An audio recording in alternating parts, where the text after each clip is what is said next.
Hi, I'm Dr. Fox, licensed psychologist in the state of Texas, and in this video, we're going to talk about how to purge the urge. Now, one of the greatest challenges to having BPD is identifying triggers, urges, and controlling them.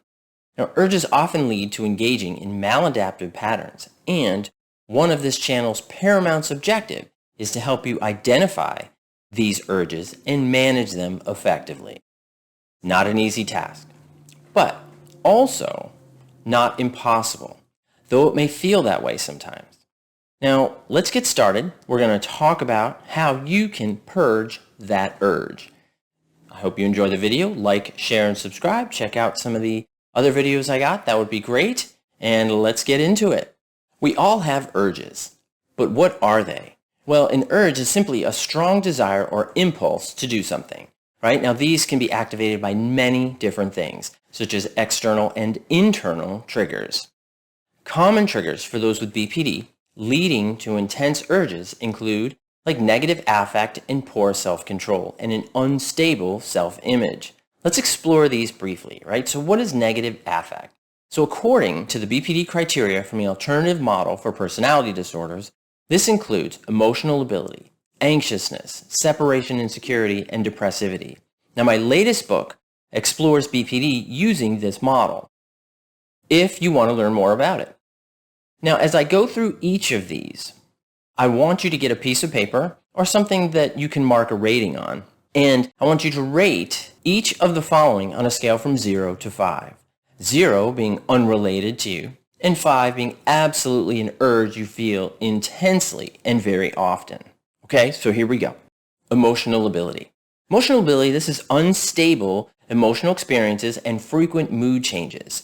Emotions that are easily aroused, easily kicked off, activated, and they are intense and or out of proportion to the events and circumstances that really kind of got you going. Now there's also anxiousness. So what is anxiousness? Right? It's an intense feeling of nervousness, tenseness, or panic, often in reaction to interpersonal stresses, which could be like relationships, mom, dad, brother, sister, cousin, boyfriend, significant other, someone you like, whoever it may be, coworker, right? And you worry about the negative effects of past unpleasant experiences and future negative possibilities. So it's all this worry, right? All this worry of the what ifs, what if, what if, what if. And you have this feeling of fear, apprehension, or you feel threatened by uncertainty. It's the fears of falling apart or losing control. And that's anxiousness, so rate it. Next, we have separation insecurity. And this is fears of rejection by and or separation from significant others. We know that could be mom, dad, brother, sister, cousin, significant other, whomever you deem to be important or a caregiver at that time. Caregiver is not always someone who raised you. Caregiver can just be someone who you feel you get care from. They don't necessarily take care of your daily needs, but it's someone who maybe caring is attention. Maybe caring is tenderness. Caring can be a whole lot of things as to how each of us define it. Okay, so that's separation insecurity. Now, when we talk about separation insecurity, we're also talking about associated fears of excessive dependency and complete loss of autonomy. So that means that you are sacrificing your sense of self and what you feel is right and important for you to be with this person. So this person will like you, okay? That you'll fit in with this person's objectives and you kind of reject your own. That's separation insecurity, so rate it. Now, depressivity. Depressivity is frequent feelings of being down, miserable, and or hopeless. You have difficulty recovering from these moods. You have a lot of pessimism about the future, right? Depending on where you rate it, 0 to 5. It's a pervasive sense of shame. It's feelings of inferior self-worth. Thoughts of suicide and suicidal behavior may also be accompanied by experiences of depressivity. Now, what I do want to mention here, and I've done other videos on depression and BPD, is that there's a difference between depressive episodes and major depressive episodes. And it's important to be aware of that. Because folks, even though they are taking medication, maybe they're working on their depression, a lot of individuals with BPD, and my clients experience a lot, they may be moving along even though they're on medication and their depression, major depressive episodes seem controlled, that they're still going to have kind of those those depressive downward spirals. Are they going to be as severe as a major depressive episode? Typically not. But in BPD, these folks have kind of these depressive episodes. Not major depressive episodes, but depressive episodes, even when major depressive disorder is under control. So I've got a few videos on BPD and depression, so you're welcome to go and check that out to learn more about it. And I think that if you know someone with BPD or if you have BPD, I think it's really important to get as much information about this that you can. Okay, let's keep on rolling. Here we go. Now that you have your ratings, look over your ratings. Were some of them higher than others, or were all of them 4s and 5s? Now your ratings are your ratings. Don't use them to self-attack. For this insight that you just developed, because insight encourages growth, and that's exactly what this channel is all about. That's exactly what I want you to do. Okay, so think about it. Do the ones you rated higher produce stronger urges? Right? It is likely that they do. Now we need to be on the lookout for those urges that are activated or rated higher, that when they are activated, and identify what or who activates them.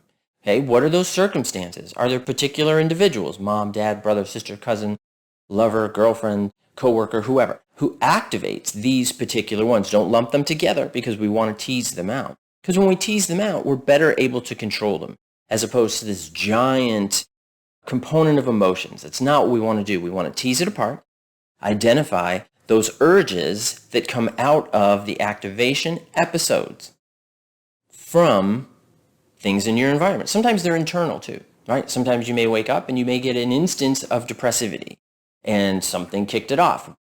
Take a moment, try to figure out what that was. Sometimes it could be fear of what's going to happen today. It could be fear of someone you're going to come in contact with. Is it paired with anxiousness? So we want to tease that out as best we can. Build that insight. Building that insight is going to encourage growth. Now we got to also look at poor self-concept and unstable self-image. Now, this includes distinctly impoverished, poorly developed, or unstable self-image, often associated with excessive self-criticism, chronic feelings of emptiness, and dissociative states when under stress. Use the same rating scale. So I'm going to go back through. Rating scale 0 to 5. Distinctly impoverished sense of self. That means that you don't really know who you are. You don't have a great conceptualization of your beliefs, your values, and they tend to be kind of nebulous. They tend to just fit in with whomever you're around. And then we have excessive criticism. How intense is that? How much of an urge is that? Do you really engage in a lot of self-attack?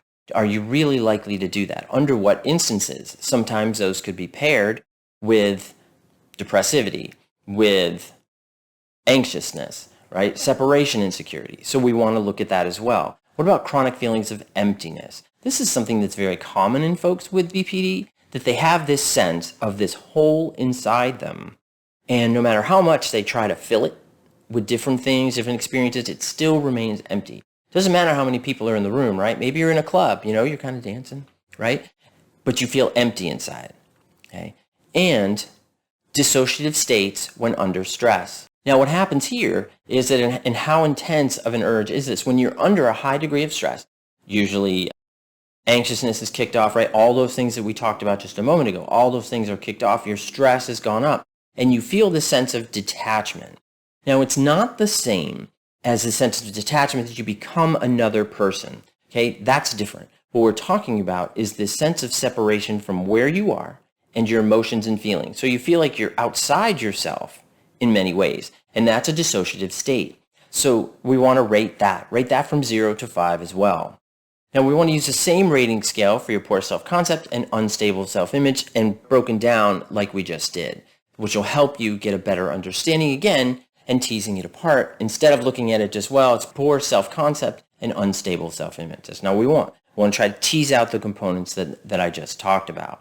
Now, the factors that I just talked about can create intensive urges to fall back into those old maladaptive patterns that are self-destructive to you and your relationships. Now, there's a strategy that you can use, right, which is called acting opposite. Now, acting opposite is pretty great, and it comes out of DBT. And what happens is when this becomes activated, when you become activated, And these components kind of push you to act on the urge, because the action is a response to try to lessen that discomfort, right? To lessen that sense of emotional lability, right? That sense of kind of like all this intensive emotion, and you're really angry, then you're really sad, and then you're really nervous, and then, so that's that emotional lability, right? That it comes out of that. What we want to do is we want to use acting opposite. And it's a really great technique, because what we want to do first is we want to look at that urge. Now, is that urge justified? Under some circumstances, sometimes, our emotions are going to be justified, BPD or not, right? Something is going to happen. Maybe someone treated you inappropriately. Maybe someone talked down to you. They talked dirty to you, right? Not dirty, like greasy, they kind of talk greasy to you. I hope you know what that means, what I'm trying to get across, right? So they talk to you in that way. And then I think it's okay for you to be assertive and kind of assert yourself and be like, hey, I don't deserve to be spoken to like that. I think that, and do it appropriately. The problem is your BPD pushes, right? It urges you to act in a maladaptive pattern that creates problems, right? Do you physically attack the person? Do you chew them out? Things like that. I think that the more we can maintain our composure, the more power we have over the circumstance and over ourselves. And acting opposite can do that. And as you go through the components of acting opposite, you see that there are emotions, right? That those urges. And then DBT asks you to assess that.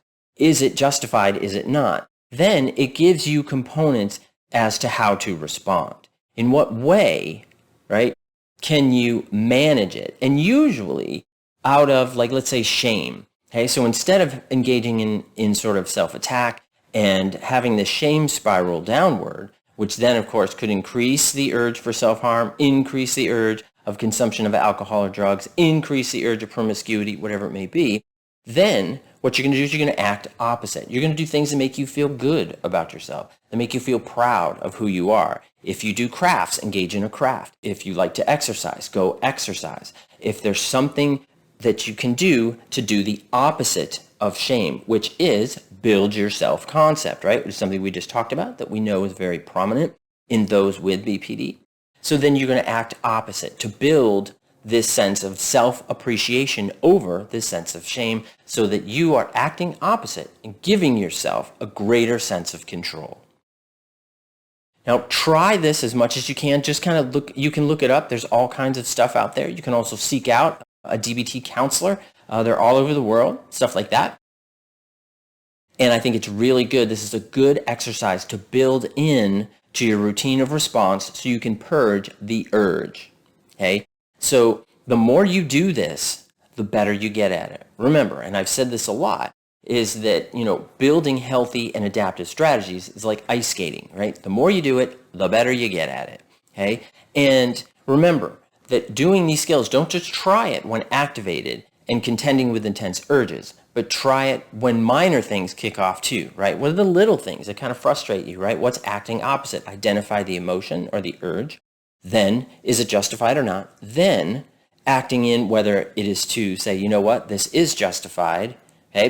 And you have to be objective when you assess it. Then, right, say, okay, so then you're going to work through it. You're going to explore it, okay? Or you're going to act opposite if it is unjustified and not give into it, which then feeds those maladaptive patterns. So it can be assertiveness, right? When it's appropriate, right? When you have that activation, you're like, hey, I got to stick up for myself. That's not every instance. Sometimes BPD, that BPD lens gets in there, right? That's something I talk about in my workbook. I've talked about in other videos as well. That BPD lens is going to create this distortion. That's why we gotta chill, and we have to assess the situation, right? How we're going to respond. Assertiveness, act opposite, okay? You're going to work through it, okay? But remember, this is like ice skating. The more you do it, the better you get at it. The greater sense of self-control you have, the more control and power you have over your BPD. Now, please leave comments on successes that you have with this. Also, I do want to say, check out the community that I have, a little community tab. One of the things I posted recently is I asked folks who subscribe to my channel to write the successful instances that they've had in managing their BPD, and I'll tell you, people wrote amazing, amazing things. It is such this big misunderstanding that people with BPD are these, terrible, destructive, manipulative people. And they attach it to this disorder, this personality disorder, BPD, which is so, harmful. And that's what this channel is about also, to bring some reality to it. Because my clients that I have that have BPD are kind, caring, compassionate, artistic, creative, brilliant. I mean, I could go on and on. But that's their real sense of self. It's this BPD that kind of blocks their true sense of self. And that's part of what therapy is about as well. And I hope, please check that out, that community, see the wonderful things that people wrote, how they have overcome and managed their BPD. It's amazing. It's wonderful. So please check it out. Hope you enjoyed the video. Please like, share, and subscribe. And thank you very much. Bye-bye.